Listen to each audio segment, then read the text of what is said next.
Muy bien, hermanos. La semana pasada hablamos sobre el aguijón en la carne de Pablo y mencionamos lo frecuente que es que iglesias de Dios y eruditos bíblicos usen el aguijón en la carne de Pablo para referirse a ello como una ilustración de cómo el apóstol Pablo estaba crónicamente enfermo. Y él le pidió a Dios, rogó a Dios 3 veces para que le quite esa enfermedad y Dios dijo no y se negó. Ok, y entonces por este pasaje en 2 de Corintios, muchas iglesias, incluso las iglesias de Dios, lamentablemente concluyen en que, miren hermanos, podríamos aceptar ya que vamos a estar enfermos para siempre, y si Dios no sanó al gran apóstol Pablo, ¿qué chance tienes tú? Así es como se entiende usualmente. Y algunos van incluso más allá y dicen, fue Dios quien mandó la enfermedad. Sí, así que vas a tener que aceptarlo aunque no quieras. Bueno, ojalá vimos la semana pasada que esta expresión, aguijón en la carne, es claramente no literal. No es una enfermedad. No es un padecimiento, es lo que llamaríamos una forma de hablar, aguijón en la carne. Pero como decimos hoy en día, ¿acaso no hacemos esto seguido? Pero ciertamente a veces alguien que es un problemilla en nuestras vidas se mete en medio, causa problemas y decimos, es un verdadero dolor de cabeza. No significa que nos duele la cabeza en lo absoluto. Es una forma figurativa de hablar. Se refiere a una persona que es un problema. Vimos la semana pasada, cuando fuimos al libro de Números y el libro de Josué, que expresiones similares ya se usaban en las Escrituras. Cuando Israel fue a la tierra de Canaán, a la tierra prometida, se les dijo en numerosas ocasiones, asegúrense de no involucrarse con las tribus y naciones que habitan allí, porque serán espinas en sus ojos, aguijones en sus costados, púas, azotes. Ahora, no literalmente. La tribu no era ninguna de esas cosas. La referencia a aguijones en tus ojos, aguijones en tus costados, se refiere a personas, individuos, personalidades, pero personas que te causan problemas, que te pondrían trampas. Y es a eso a lo que se refiere. Y en términos de el aguijón en la carne de Pablo, como veremos pronto, iremos allá. Pablo incluso nos contó lo que era. Dijo que era un mensajero de Satanás. Un mensajero, o en el griego, un ángel enviado por Satanás para acosarlo. Así que la semana pasada vimos que no se implica en ningún lado una enfermedad o infección. Claro que debemos ser justos, seamos justos. No todos saltan a la conclusión de que es una enfermedad. Desafortunadamente, las iglesias de Dios no parecen ser tan buenas en cuanto a eso como otras iglesias. Tengo un par de imágenes para mostrarles que vieron la semana pasada. Una ¿es un aguijón literal en la carne? Si lo fuera, así se vería. Bueno, quizá no tan grande como ese. Y todo lo que necesitas son unas pinzas o alguien para sacarla, ¿cierto? No es literal. Y muchas personas lo saben. Tenemos otra imagen de la semana pasada que enlista las varias ideas que las personas tienen. Bueno, algunos dicen que el aguijón en la carne de Pablo es un dolor de cabeza. Tenía migraña, posiblemente epilepsia y varias otras cosas. Presión del mundo, persecución, tartamudeo, por supuesto mala vista también, persecución y la lista sigue. Así que siendo justos, hay un número de iglesias que dicen, bueno, creemos que es esto, eso o aquello. Nadie está de acuerdo porque solamente es una forma de hablar. Y la semana pasada terminamos diciendo, la conclusión es seguramente personas causando problemas en la vida de Pablo. Y leímos 2 de Corintios 11 la semana pasada y se ve que pareciera ser un ser espiritual, un demonio enviado por Satanás, y a cualquier lugar al que fuera Pablo, no importa dónde, revueltas le seguían, problemas, fue encarcelado, fue golpeado, fue perseguido fuera de pueblos. Donde fuera, en la ciudad tenía problemas, en el campo tenía problemas, yendo a la costa tenía problemas, con falsos hermanos. La vida de este hombre era, para mí, una pesadilla. Y eso es porque este mensajero de Satanás vino a golpear a Pablo, no literal, figurativamente, para abofetearlo, ¿no? Vamos a mirar 2 de Corintios de nuevo, con eso en mente. 2 Corintios 12 es el pasaje y miraremos los versículos 7 al 10 otra vez. Pablo escribe: y para que la grandeza de las revelaciones no me exaltase desmedidamente, me fue dado un aguijón en mi carne. ¿Qué cosa? Bueno, un mensajero de Satanás que me abofetee. Las notas dicen, para golpearme. Otra vez, no es un puñetazo en la cara. El Espíritu solo estaba creando problemas a donde fuera Pablo, abofeteando a Pablo día con día. Difícil un descanso. Para que no me enaltezca sobremanera, respecto a lo cual 3 veces he rogado al Señor que lo quite de mí. Y Jesús me ha dicho, bástate mi gracia, porque mi poder, el poder de Jesucristo, se perfecciona en la debilidad. Pablo dice, por tanto, de buena gana me gloriaré más bien en mis dolencias, debilidades, en griego, para que repose sobre mí el poder de Cristo. Versículo 10, por lo cual me gozo en las dolencias o debilidades, en afrentas, en necesidades, en persecuciones, en angustias, ninguna enfermedad en la lista, por amor a Cristo, porque cuando soy débil, entonces soy fuerte. Y bueno, Pablo se dio cuenta que no puede huir de la persecución. No puedes orar, oh Dios, aleja toda la persecución, aleja toda tribulación y problema. No hay nadie rezando por eso, más de lo que tú reces por ello, o yo. Pero la persecución es parte del paquete. Es necesario que a través de muchas tribulaciones entremos en el reino de Dios. Es parte del paquete, no puedes rezar para que pare. Pero Dios nos da de su fuerza. Así que Pablo entendió que, este soy yo, Pablo, no tengo fuerza, estoy desgastado casi todo el tiempo, pero puedo seguir fortalecido por el Espíritu Santo de Dios. El poder que viene del Señor Jesucristo me fortalece para cumplir mi misión. Eso es de lo que Pablo se dio cuenta. Pero no se menciona nada sobre enfermedad o aflicción, y aún así, como dije, muchas personas llegan a la conclusión de que Pablo era enfermo crónico. Y una enfermedad muy popular es la de ojos, que vimos en la lista hace unos minutos. Esa es la más popular en las iglesias de Dios. Que Pablo tuvo una enfermedad de la vista, probablemente oftalmia. ¿Conocen oftalmia? Tus ojos supuran pus y cosas horribles, espantosas de ver. Eso es lo que Pablo padecía. ¿En serio? Pero aguijón en la carne es figurativo. Es una expresión. No es una enfermedad, y la mayoría, o al menos muchas personas, pueden ver eso. ¿Por qué terminarías pensando en enfermedad de la vista y enfermedad crónica? En verdad no es muy bueno.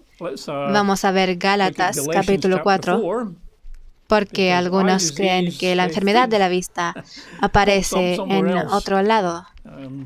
Así que miraré algunas escrituras relacionadas a eso hoy. Gálatas 4. Leeré versículos 12 al 16. Gálatas 4, empezando en el versículo 12. Os ruego, hermanos, que os hagáis como yo, porque yo también me hice como vosotros. Ningún agravio me habéis hecho, pues vosotros sabéis que a causa de una enfermedad del cuerpo, os anuncié el Evangelio al principio. Enfermedad del cuerpo. ¿Qué podría ser? Versículo 14. Y no me despreciasteis, ni desechasteis por la prueba que tenía en mi cuerpo. Antes bien me recibisteis como un ángel de Dios, como a Cristo Jesús. Así que Pablo tiene una prueba en su carne, una enfermedad del cuerpo, un problema físico. Así que, ¿qué podría ser? Versículo 15. ¿Dónde pues está esa satisfacción que experimentabais? Porque os doy testimonio de que si hubieseis podido, os hubierais sacado vuestros propios ojos para dármelos. Me he hecho pues vuestro enemigo por deciros la verdad. Sabéis, te sacaríais los ojos porque viste que los míos supuraban pus y asquerosidad todo el tiempo. Así que te sacarías los ojos y me los darías. ¿De verdad? Así es como intentan corromper las escrituras, intentan conectarlas aunque no estén ni cerca la una de la otra. Así que, ¿qué sucede aquí? Bueno, veamos el versículo 13. Regresemos y leamos el versículo 13. Dice aquí, por una enfermedad del cuerpo, de algo, os anuncié el Evangelio al principio. Algo que pasó cuando Pablo les predicó el Evangelio por primera vez. Ahora dice en la versión New King James, por una enfermedad. En New King James dice, a través de una enfermedad del cuerpo os prediqué el Evangelio al principio. Varias traducciones dicen eso, así que creo que es probablemente una mejor traducción. La palabra griega es normalmente traducida a través.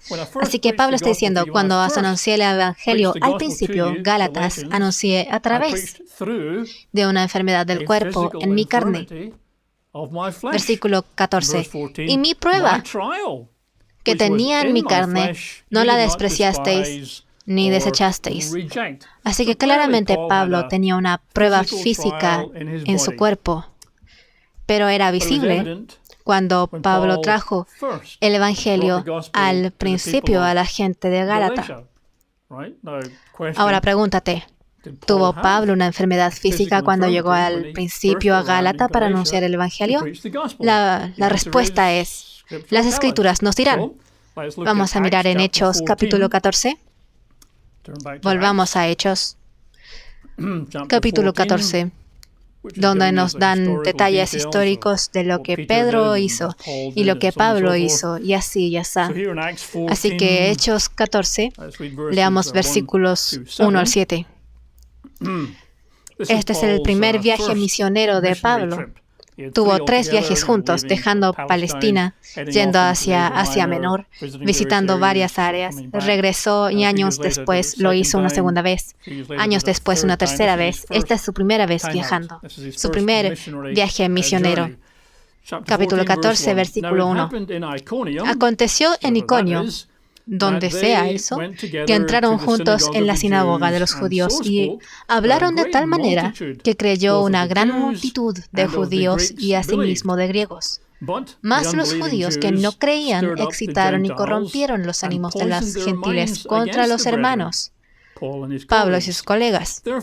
Por tanto, se detuvieron allí mucho tiempo, hablando con denuedo, confiados en el Señor, el cual daba testimonio a la palabra de su gracia, concediendo que se hiciesen por las manos de ellos señales y prodigios. Debes imaginar las señales y prodigios ser hechas por las manos de apóstoles y otros discípulos, probablemente incluyendo algunas sanaciones. Comúnmente serían sanaciones. Versículo 4. Y la gente de la ciudad estaba dividida. Esa es la ciudad de Iconio. Unos estaban con los judíos y otros con los apóstoles.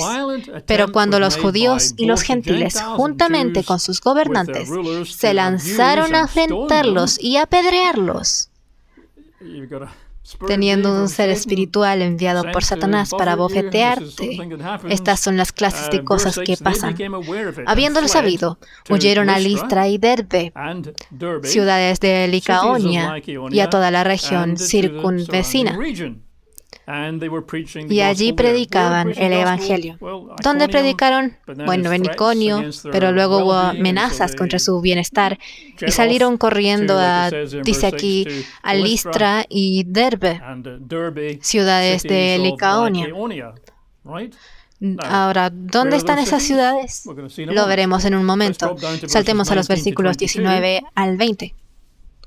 Entonces, de Antioquía, el mismo área general. Hay 2 Antioquías, una de vuelta en Palestina, donde Pablo ya no está, pero esta es la Antioquía en esta área. Entonces, de Antioquía y de Iconio, acabamos de leer eso, vinieron unos judíos a Listra y Derbe, que persuadieron a la multitud y apedrearon a Pablo y le arrastraron fuera de la ciudad, pensando que estaba muerto. Pero, rodeándole los discípulos, se levantó y entró en la ciudad. Y al día siguiente salió con Bernabé para ir a Derbe. Así que Pablo ha estado en Iconia, Listra, Derbe, fue arrastrado fuera de la ciudad, lo apedrearon y lo pensaron muerto. Y bueno, quizás sí estaba muerto. No es absolutamente claro si resucitó o solo parecía estar muerto. Los judíos son profesionales en apedrear, así que si te apedrean pensarías que ya estás muerto. A Esteban lo mataron bastante rápido en el libro de Hechos. Pero mira estas áreas aquí: Iconio, Listra, Derbe, Antioquía. ¿Dónde queda eso? ¿Quiénes son estas personas? Bueno, tenemos un mapa. Este es el mapa. La parte verde en el medio que pueden ver está llamada Galacia. Ahí es donde escribió a los Gálatas. Y puedes ver una pequeña línea roja que empieza en la parte púrpura en la derecha. Ese es el viaje de Pablo al sur de Chipre, entrando a Galacia. Y si tu pantalla es suficientemente grande, puedes ver los pueblos: Antioquía, Listra, Derbe, Iconio. En otras palabras, donde Pablo acaba de ser apedreado hasta la aparente muerte es en Galacia. Así que la gente en Galacia vio a Pablo ser apedreado por completo, por así decirlo. Pero, ¿cómo se vería Pablo? Si vas a apedrear a alguien, tratarías de ir por su cabeza. Ahí está el cerebro y así se mata a la gente más rápido. Pero puedes imaginar a Pablo viéndose como una víctima de un accidente de auto, o quizá como a quien maleantes le dieron una paliza. A veces se ve en la tele o periódico las fotografías de alguien que acaba de ser asaltado por maleantes y le dieron una violenta golpiza. Tal vez una mujer golpeada por un esposo abusivo y se ven sus caras hinchadas, labios y ojos negros. La nariz podría estar rota, las cicatrices y heridas, y se ve bastante horrible, ¿verdad? Así que no hay duda de que siendo apedreado por los expertos, Pablo se veía bastante mal, magullado, ojos negros, cortes y heridas por todas partes, sangre seca, posiblemente algunos dedos rotos, quizá su tobillo, sus rodillas, sus caderas, muy mal herido. Puede haber cojeado muy lentamente después. Quiero decir, se habría visto en un estado muy deprimente.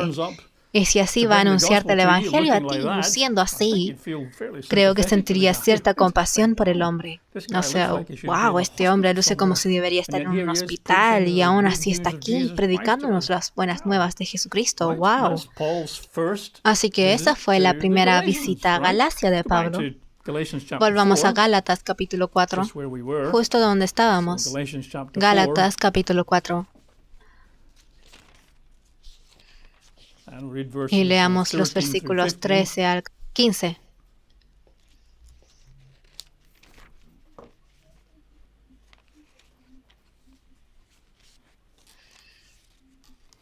Empezando en el 13. Pues vosotros sabéis que a causa de una enfermedad del cuerpo os anuncia el Evangelio al principio. Bueno, ya sabes que era la enfermedad del cuerpo. Era negra y azul. ¿Quién sabe cuán mal estaba parado? Pero este es el apóstol Pablo. Claramente no lo detuvo. Pensaron que estaba muerto, pero se paró otra vez y siguió. Es como el Weeble, ¿no? Puedes derribarlo, pero rebota arriba otra vez. Pero claramente tuvo una dolencia del cuerpo. Y no me despreciasteis ni desechasteis por la prueba que tenía en mi cuerpo. Antes bien me recibisteis como a un ángel de Dios, como a Cristo Jesús. O sea, parecíamos víctimas de un ataque por maleantes. Versículo 15. ¿Dónde pues está esa satisfacción que experimentabais? Porque os doy testimonio de que si hubieseis podido, os hubierais sacado vuestros propios ojos para dármelos. Bueno, Pablo seguramente estaba muy mal herido. Estoy seguro que sí. Fue apedreado por los judíos. Debe haber estado muy mal. Quiero decir, pensaron que estaba muerto. Así que este no fue un ataque nada ligero. Puede haberle tomado semanas a Pablo recuperarse completamente, quizá incluso un mes o dos, para que los huesos sanen y la piel para estar saludable otra vez, para que sus ojos dejen de ser negros y azules, cosas de ese tipo. No detuvo a Pablo, continuó adelante. Maravilloso ejemplo, en verdad. Pero dice aquí, os hubierais sacado vuestros propios ojos para dármelos. ¿Es eso literal? Digo, puedes hacerlo. Literalmente, puedes sacarte los ojos y dárselos a alguien más. ¿Y qué hará? ¿Se los pone? Eso obviamente no es literal. No está hablando sobre trasplante. Es otra forma de hablar. Así como aguijón en la carne no es literal. Es otro modismo. Sacarte los ojos es un modismo. Tenemos cosas similares hoy en día. Ocasionalmente podrías escuchar a alguien decir, daría mi brazo derecho para ganarme un Rolls Royce. Probablemente no lo harían, pero es un decir, es solo un lindo decir. Quiero tanto tener un Rolls Royce que daría mi brazo derecho. No, no lo harías, es un decir. Y otras veces escucharías decir, daría mis dientes para vivir en una linda casa cerca de la playa. Dar tus dientes significa dar algo valioso para tener algo bonito, pero probablemente no dejarían que al dentista le sacara los dientes. Es un decir, solo es una manera de hablar. Y de hecho, la expresión dar mis dientes, la cual no se escucha mucho, pero a veces sí, de hecho ha circulado por unos 100 años, ese modismo en particular, y reemplaza un modismo más antiguo, usado en los 1800 y así, el cual era dar tus ojos. Así que daría mis dientes por esta linda propiedad cerca de la playa. Allá en los 1800 habrían dicho, daría mis ojos por vivir cerca de la playa en una hermosa casa. Pero de cualquier manera, eran modismos. Son formas de hablar, no son literal. Pablo no quiso decir, de verdad, se sacarían los ojos y me los lanzarían al otro lado de la habitación para mí. Es un decir, simplemente significa que harías cualquier cosa. Y eso Pablo lo vio, que los Gálatas sentían compasión por él, lo apoyaban a él y harían lo que fuera por ayudar a Pablo en su abatido estado. Así que ponemos todos los puntos juntos y no hay necesidad de buscar un aguijón en la carne que es una enfermedad de la vista que Dios se negó a sanar y que crónicamente afectó al ministerio de Pablo. No está, no existe. Y aún así, algunas personas son muy insistentes acerca de ello. Tienen que encontrar algo en algún lugar donde diga, la enfermedad es voluntad de Dios y Dios se niega a sanar. ¿Por qué quieres encontrar algo que diga eso cuando hay tantas escrituras que dicen que Dios va a sanar? Es bastante perverso de cierta forma. Otro lugar en el que las personas van a buscar, si vas a Filipenses capítulo 2, así que Gálatas, Efesios, Filipenses capítulo 2. Vamos a leer versículos 19 al 27. Capítulo 2, versículo 19 al 27. Así que Pablo escribe, espero en el Señor Jesús enviaros pronto a Timoteo, para que yo también esté de buen ánimo al saber de vuestro estado. Pues a ninguno tengo del mismo ánimo, y que tan sinceramente se interese por vosotros, porque todos pueden ser otros ministros. No está muy claro. Buscan lo suyo propio, no lo que es de Cristo Jesús. Pero ya conocéis los méritos de él, hablando sobre Timoteo, que como hijo a padre ha servido conmigo en el Evangelio. Así que a este espero enviaros, luego que yo vea cómo van mis asuntos. Pablo está en la cárcel en este momento, esperando a ver cuál será su futuro, y confío en el Señor que yo también iré pronto a ver vosotros. Versículo 25. Mas tuve por necesario enviaros a Epafrodito, mi hermano y colaborador y compañero de milicia, vuestro mensajero y ministrador de mis necesidades, porque él tenía gran deseo de veros a todos vosotros y gravemente se angustió porque habíais oído que había enfermado. Pues en verdad estuvo enfermo a punto de morir, pero Dios tuvo misericordia de él, y no solamente de él, sino también de mí, para que yo no tuviese tristeza sobre tristeza, encarcelado, y de pronto uno de mis compañeros moría, ¿no? Así que aquí aparece una situación en la que Epafrodito está enfermo, o estaba enfermo, ¿no? A punto de morir. Y algunas personas leen eso y dicen, bueno, aquí tienes la prueba positiva de que hay un hombre de Dios quien está enfermo y a punto de morir. Y dicen, Dios ha permitido la enfermedad y Dios puede enviarnos enfermedad para mantenernos humildes, y un hombre de Dios está enfermo, así que ¿qué oportunidad tenemos? Y empiezan a ampliar y a agregar cosas basados en casi nada de lo que dice ahí. Tú sabes y yo sé. Y epi, como se le puede llamar para cortar, Tal vez se dieron cuenta eventualmente que tú y ninguno de nosotros puede romper los principios de la buena salud y el bienestar. Todos sabemos que sabemos eso. Hay buenas dietas y malas dietas. Dietas de helado y pastel de chocolate y Pepsi Cola no son buenas dietas. Hay cosas que podemos comer que son buenas para nosotros y cosas que no son tan buenas para nosotros. Sabemos que es necesario dormir adecuadamente y necesitamos descansar adecuadamente al dormir si queremos ser saludables. Y así, necesitamos cierta cantidad de ejercicio. No demasiado, no muy poco. Algo muy importante en los últimos años, las personas se han dado cuenta, es que hay que evadir el estrés. Así que evadir el estrés, evadir la ansiedad, no fumar cigarrillos, no tomar drogas. Hay reglas de los principios saludables de la salud que, ya sabes, necesitamos seguir razonablemente si queremos disfrutar de próspera, buena salud. Y si los rompemos, si no dormimos apropiadamente, si no dormimos decentemente, si nos duele la cabeza del estrés todo el día, vamos a pagar el precio en nuestros cuerpos, ¿no? Y lo mismo con Epi, hombre de Dios o no. Si eres hombre de Dios o no, no tiene diferencia. Vemos los versículos 28 al 30. Aquí en Filipenses capítulo 2, porque sabemos que ha estado enfermo a punto de morir. Pero ¿hay alguna pista de cuál puede ser el problema? ¿Es algo que Dios envió sobre él? Versículo 28.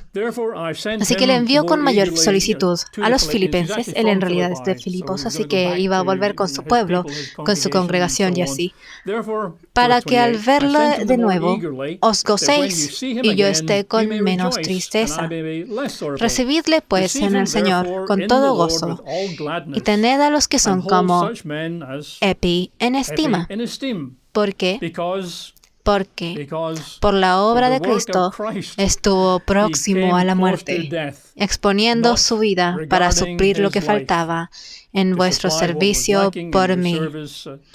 Así que parece que Epafrodito, Epi, expuso su salud y bienestar porque dice así, versículo 30, porque por la obra de Cristo estuvo próximo a la muerte, exponiendo su vida. Una traducción dice, no arriesgando su vida. Oh, lo siento, arriesgando su vida, no exponiendo, sino que arriesgando su vida. Otra dice, poniendo en peligro su vida. Otra dice, apostaba con su vida. Bueno, eso no es lo que deberías hacer. Deberías balancear el trabajo para Cristo, trabajar para el Señor, o lo que sea que hagas, con un buen descanso, buenas comidas, sueño apropiado, evitar el estrés. Eso es lo que deberías hacer, así que encuentra una forma de hacerlo. Un hombre de Dios o mujer de Dios no está exento de seguir principios de sentido común de salud o vida. Tú y yo debemos ser guardianes sensibles de nuestros cuerpos, porque si no, pagaremos las consecuencias. Epi pagó las consecuencias. Imagino que se gastó la vela por ambos lados. Tengo la impresión de que solo trabajó y al final su cuerpo dijo, ya basta, me voy de aquí, se acabó, ya no doy más. Y ese es él, ¿no?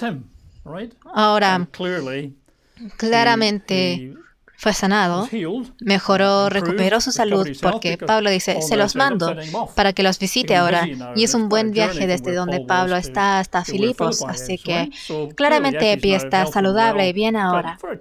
Pero por un tiempo parece que se sobreexigió y en verdad no se debe hacer eso. Tú no debes hacer eso, yo no debo hacer eso. Me recuerda a un ministro que conocí hace algunos años atrás. Era un muy impresionante ministro. Acaba de morir el año pasado en la Iglesia de Dios. Pero él estuvo en la iglesia, estuvo en Pasadena, Universidad de Ambasador, por allá en los 1050, 60. Se involucró de buena manera en algunos problemas de la universidad en esos días y buscaba mejorar la situación, porque estaba muy mal y eventualmente lo intimidaron, lo amenazaron, fue espiritualmente golpeado y finalmente sucumbió a un colapso nervioso. y fue hospitalizado por varios años. Ahora, este hombre lo clasificaría como un hombre de Dios, porque él fue uno de los pocos ministerios que he conocido que en verdad creía en la sanación.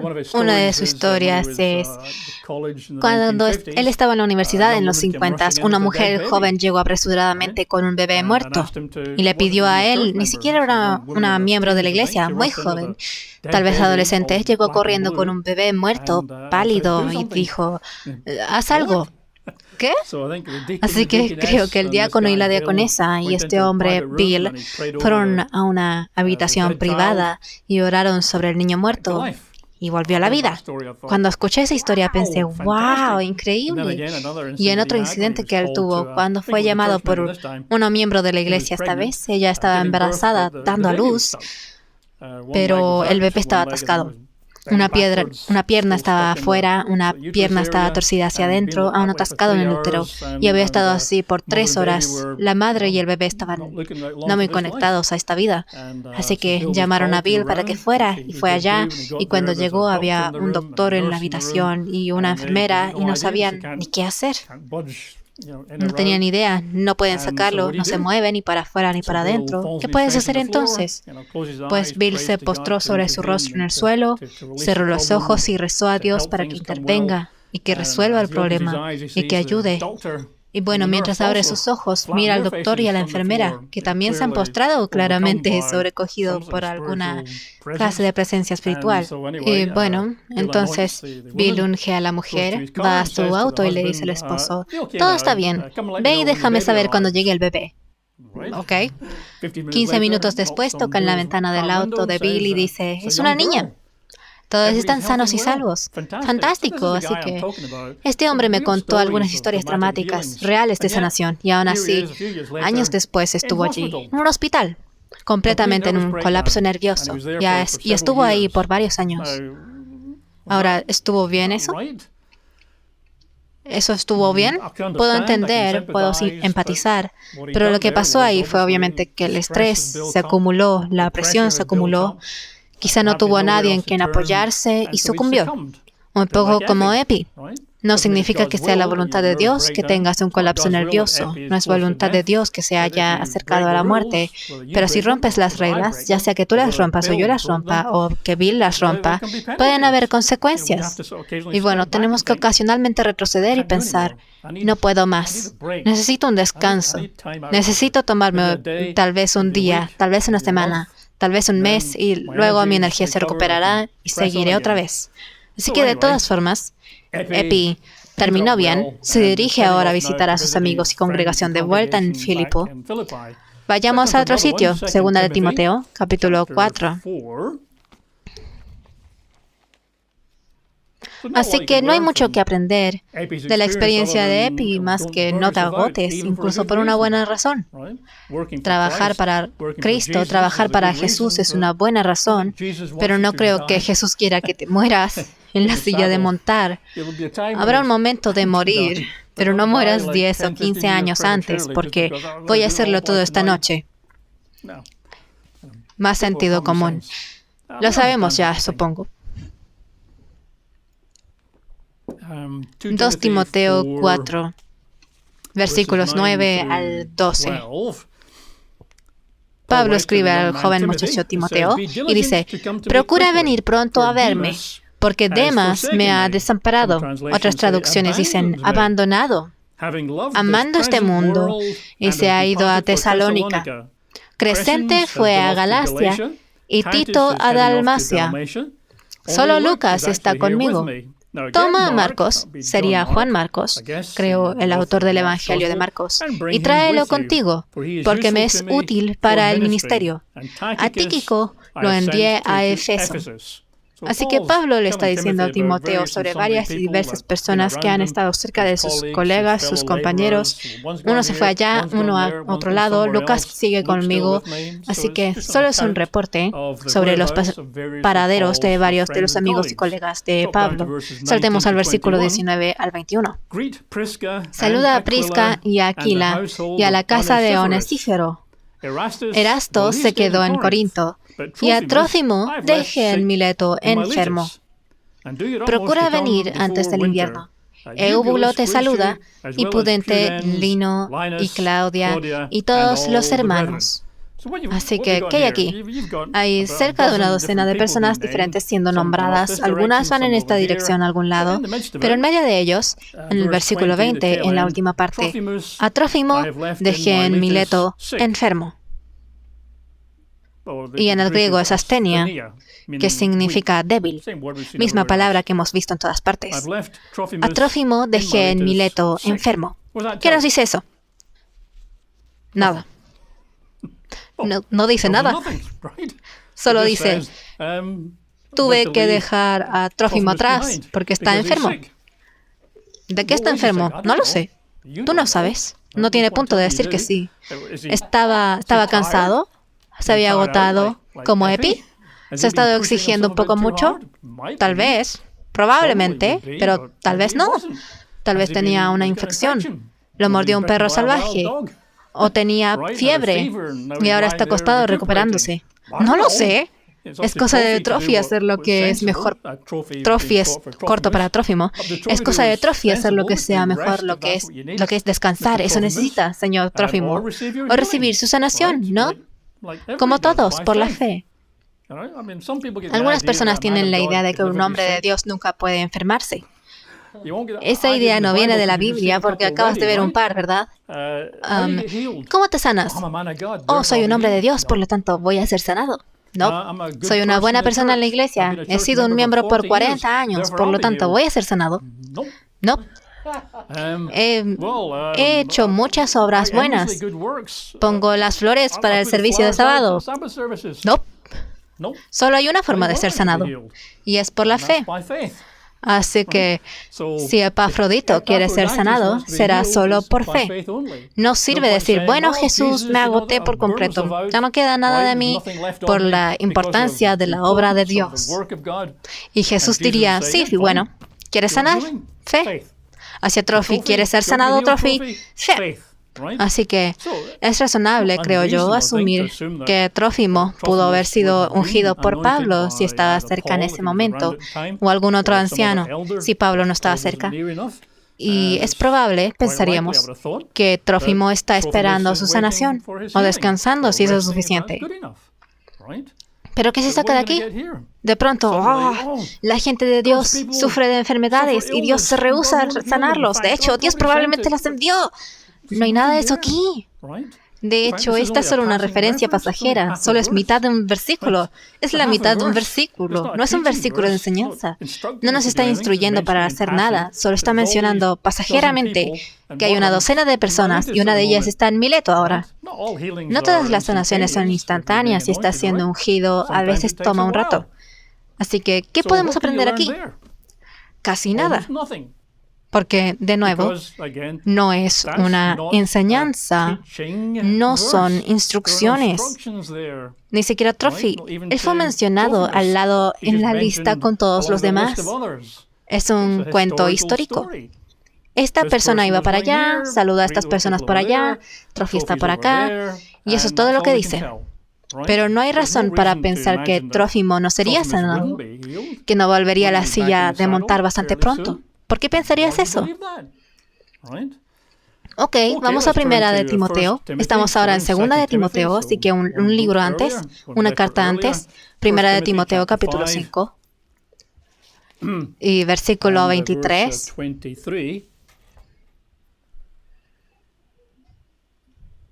Y para mí estos versículos son insignificantes. Nos dicen casi nada.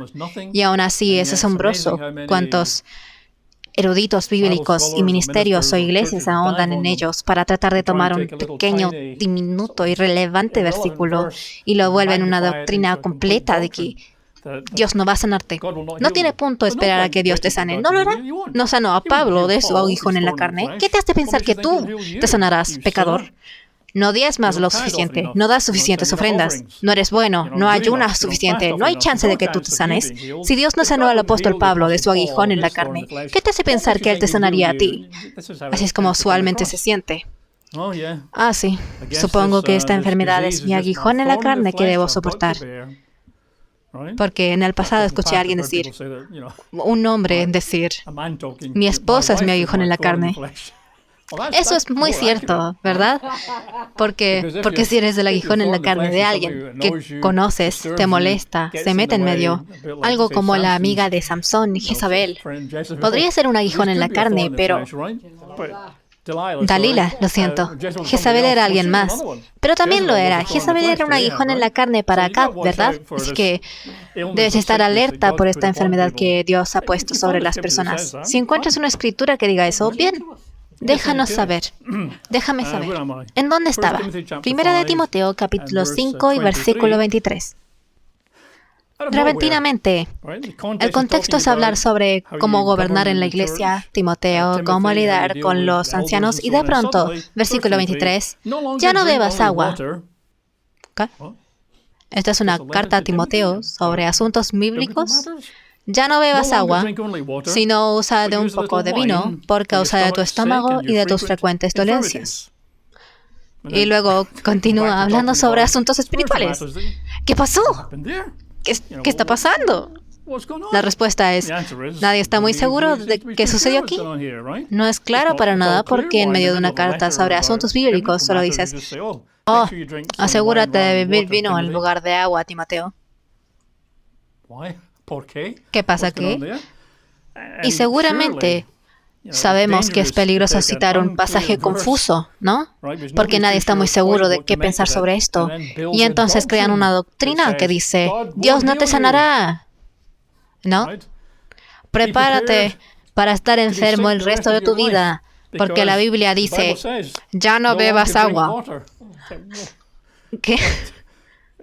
La mayoría de la Biblia habla sobre la sanación. Dios es Jehová Rafa, Dios nuestro sanador.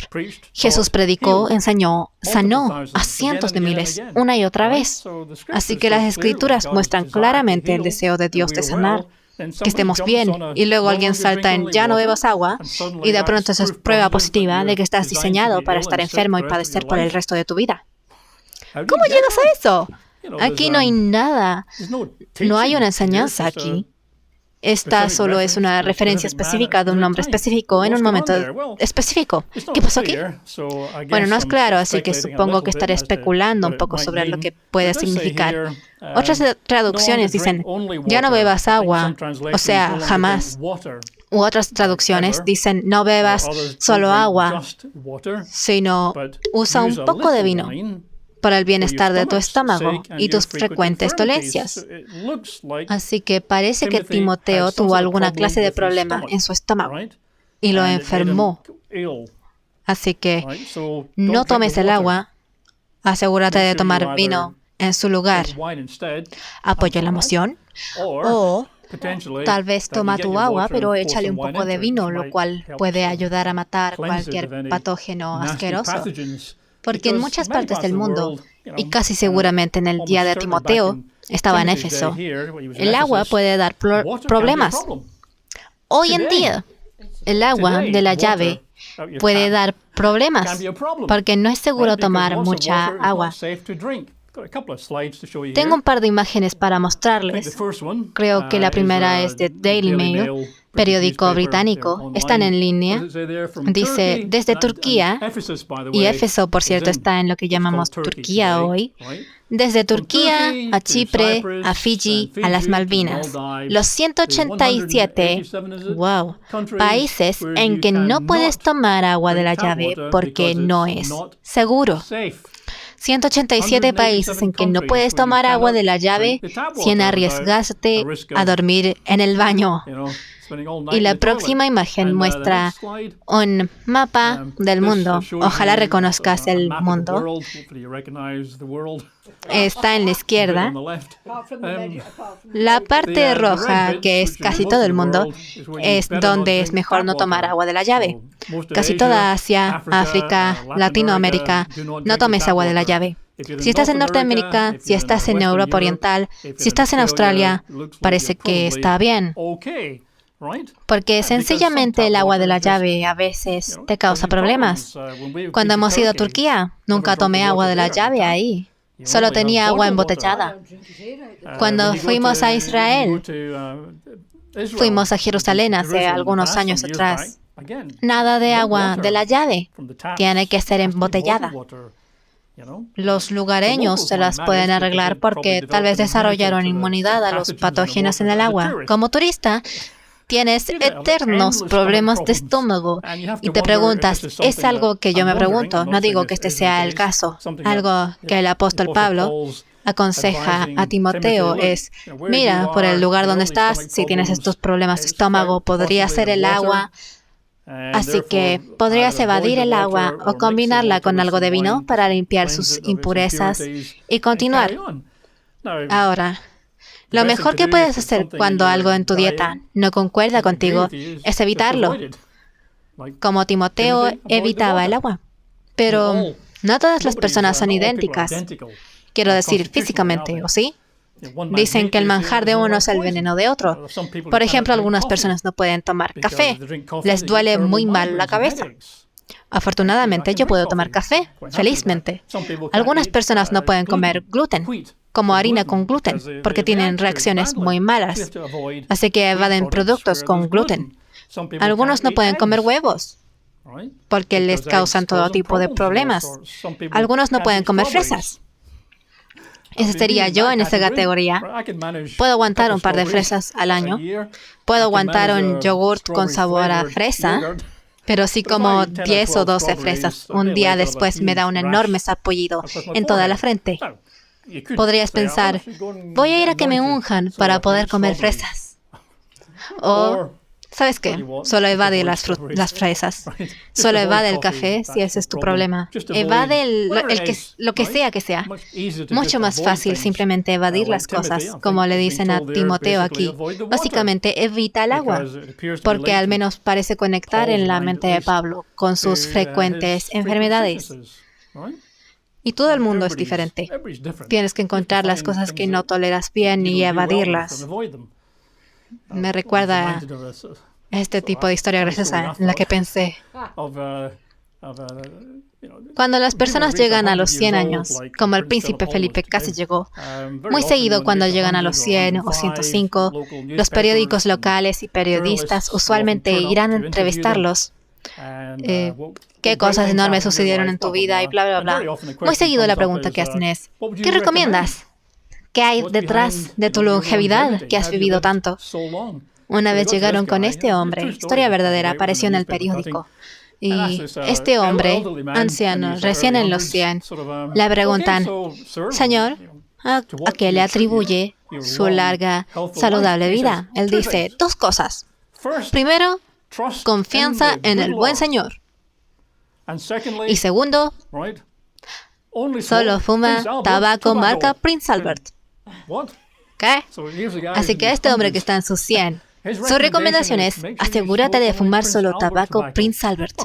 Pero claro, algunas personas que fumaron tabaco Prince Albert han muerto de cáncer pulmonar a la edad de 50. Bueno, al final no somos iguales. Así que, por cualquier razón, parece que Timoteo tenía un problema con el agua. Así que, ¿qué nos dice eso? Bueno, Timoteo tenía un problema con el agua. Eso dice. ¿Y qué? Tal vez el consejo es, no te molestes con el agua, Timoteo. ¿Ok? No lo haré. Problema resuelto. Así que, los principios de estudio bíblico, hablando generalmente por un momento. Hay muchas claras instrucciones y mandamientos en la Biblia. Claras, sencillas instrucciones, mandamientos. Ya sabes, ama a tu prójimo como a ti mismo.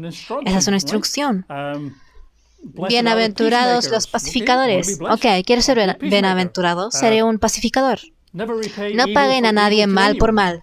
Bueno, ok, eso es un poco más difícil, pero es una clara instrucción. ¿La sigues o no? No seas un chismoso. Es una clara instrucción. Mantener el sábado santo. Clara instrucción. La Biblia está llena de ellas. Y de ahí es de donde deberíamos sacar nuestras doctrinas y creencias, de las claras instrucciones en las Escrituras. Pero mucho en la Biblia, como lo que acabamos de leer, solo son cuentos narrativos de personas yendo para acá y allá, solo reportes históricos. No nos enseña nada directamente. Las historias como Abraham viajó para acá, para allá, mintió sobre Sara, su esposa, y su estado. Está la historia de David matando a Goliat y tomó 5 piedras para su resortera. ¿Cuál es el significado bíblico de las 5 piedras? ¿Qué me dice eso? Pues nada. Vio a Betsabé desnudita y se envolvió en adulterio. ¿Qué me dice eso? Bueno, te dice lo que las Escrituras ya dicen. No cometerás adulterio, no matarás. Nada nuevo. Y puedes ver historias de Pablo, Timoteo y diversos otros. Podrías ver ejemplos útiles en sus vidas. Podrías ver cosas que, puedo copiar lo que Pablo hizo aquí, o puedo evadir lo que David hizo ahí. Así que pueden ser ilustraciones, pero las doctrinas y las prácticas vienen de escrituras claras que nos dan claras instrucciones. Es probablemente peligroso construir una doctrina o cualquier práctica como un creyente sobre una referencia pasajera. Un comentario incidental en una historia, un cuento histórico, ¿verdad? Si Dios quiere que definitivamente hagamos algo o definitivamente evadamos algo, nos lo dirá. Será una instrucción clara. Trófimo fue dejado enfermo en Mileto. Ese es un hecho histórico. Y no dice nada más que Trófimo fue dejado enfermo en Mileto. ¿Enfermo de qué? No lo sé. ¿Por cuánto tiempo? No lo sé. ¿Oraron por él? No lo sé. ¿Fue sanado al final? No lo sé. Así que, ¿cómo puedes construir cualquier doctrina o práctica en una referencia histórica pasajera? Me recuerda de una cosa, un poquito controversial, supongo. Si piensas en celebrar cumpleaños, ¿cuántas familias en la Iglesia de Dios no celebran cumpleaños con sus hijos y así sus hijos se esforzaban un poco? No podían ir a la fiesta de cumpleaños del vecino porque los cumpleaños son malos. Probablemente sabes eso si has estado en la iglesia un largo tiempo. Los cumpleaños son malos y malvados y no debes celebrar cumpleaños. Eso es mundano y todo lo demás. No se encuentra ninguna instrucción en la Biblia que diga, no celebrarás cumpleaños. No hay ninguna enseñanza que diga, no celebrarás cumpleaños. Se pueden encontrar 2 referencias históricas de cumpleaños, uno de Faraón en Génesis y uno del rey Herodes cuando Juan el Bautista perdió la cabeza. Se encuentran 2 menciones históricas en una narrativa, pero ninguna dice, y esta es la enseñanza.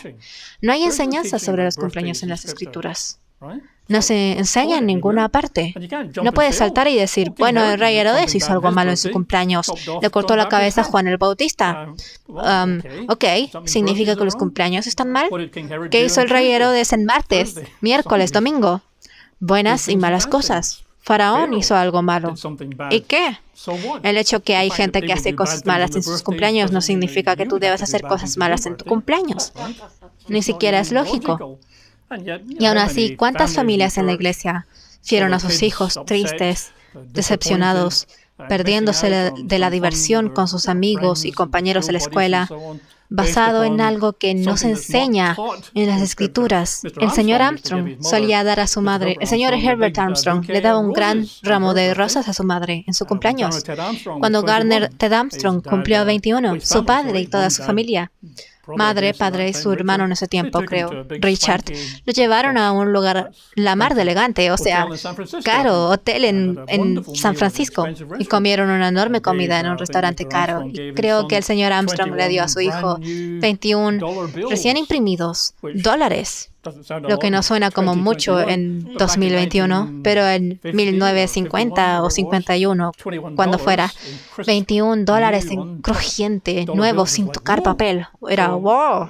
Así que no sé de dónde salió esta idea salvaje de que los cumpleaños son malos y malvados, y bajo ninguna circunstancia dar a tu hijo un regalo de cumpleaños o una carta. Cosas terribles basadas sobre nada. basado sobre una pasajera narrativa histórica, la cual no tiene ninguna enseñanza en absoluto. Debemos ser muy cuidadosos con eso. Lo mismo con este asunto de la sanación. La gente dice, oh, Pablo le dijo a Timoteo que evada el agua.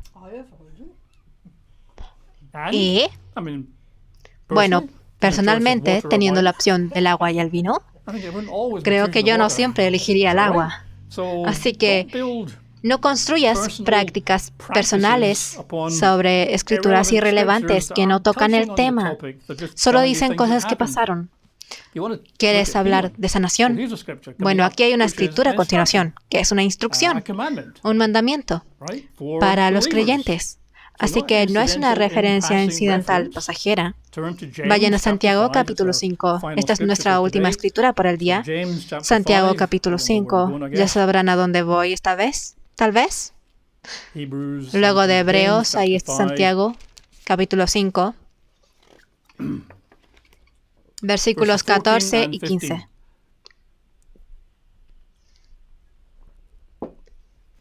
¿Está alguno enfermo entre vosotros? ¿Esto es incidental? ¿Es una narrativa pasajera? ¿Está alguno enfermo entre vosotros? Llame a los ancianos de la iglesia y oren por él, ungiéndolo con aceite en el nombre del Señor. Y la oración de fe salvará al enfermo, y el Señor lo levantará. Y si hubiere cometido pecados, le serán perdonados. Así que esta no es una referencia pasajera de algo que pasó en Antioquía, Iconio, Mileto u otro lado. Esta es una instrucción dirigida a la iglesia por Santiago, el medio hermano de Jesucristo, misma madre que Jesús. María fue madre de Santiago. Así que pensarás que él sabe algo de lo que está hablando. Y esta no es una referencia incidental, pasajera, la cual es confusa, vaga y ambigua, ¿o sí? Esta es una clara instrucción. Llame a los ancianos. Versículo 15. La oración de fe salvará al enfermo y al Señor lo levantará. Y la palabra salvar ahí es el griego sozo o sotzo, S-O-Z-O. Significa salvar, justamente, pero se traduce 12 veces en el Nuevo Testamento como sanado o en inglés restaurar. Porque salvar el alma espiritualmente o sanar el cuerpo físicamente tienen el mismo significado. Y muchas traducciones dicen en el versículo 15, la oración de fe sanará al enfermo, o la oración de fe pondrá bien al enfermo. Así que, bueno, si quieres una clara instrucción, Timoteo o Trófimo o Epi, algunos de ustedes, muchachos, si enferman, llamen a los ancianos de la iglesia y vendrán a ungir con aceite y la oración de fe los sanará y el Señor los levantará. Esa es la instrucción. En eso basamos nuestras creencias, en eso basamos nuestras doctrinas, en claras instrucciones, no en referencias pasajeras. Así que este es un buen principio de los estudios bíblicos generalmente. Asegúrate de que tus creencias, tus doctrinas, tus prácticas, práctica de vivir como un creyente de Jesucristo, que bases tus creencias en claras enseñanzas en las Escrituras y que versículos que son confusos, ambiguos, a lo mejor, o como dije, comentarios incidentales en un cuento sobre el momento, lugar y personas, etc. No construyas tus creencias en eso. Quizá encuentres algo allí que es una buena ilustración o recordatorio, pero en eso no se basa tu doctrina. Tu doctrina se basa en enseñanzas claras en la Escritura, y hay muchas de esas. Así que no necesitamos basar nuestras creencias en escrituras sacadas de contexto, torcidas y corrompidas. Y es en verdad para mí bastante desafortunado que de todas las iglesias en el mundo, las iglesias de Dios, o al menos la mayoría, terminaron con esta creencia de que no es probable que Dios te sane, porque serás como el apóstol Pablo. Dios se negó a sanarlo, a pesar que Pablo le pidió y rogó 3 veces. De hecho, hay un buen número de páginas de iglesias que tienen en su declaración de creencias, con frecuencia, algunos de ellos lo han cambiado, tal vez es mejor que nada, pero un buen número de declaración de creencia, bla, bla, bla, bla, bla, sanación. Dios te sanará, paréntesis, pero solo puedes orar 3 veces, paréntesis. Y entonces citan 2 Corintios 12. Pablo oró 3 veces, Dios dijo no, así que eso, no pueden orar 4 veces. Bueno, sí, puedes orar 4 veces, o 5 veces, o 10 veces. Esa es la más ridícula interpretación de las Escrituras. Ok, creo que eso es todo por ahora. Con eso concluye el estudio bíblico de hoy.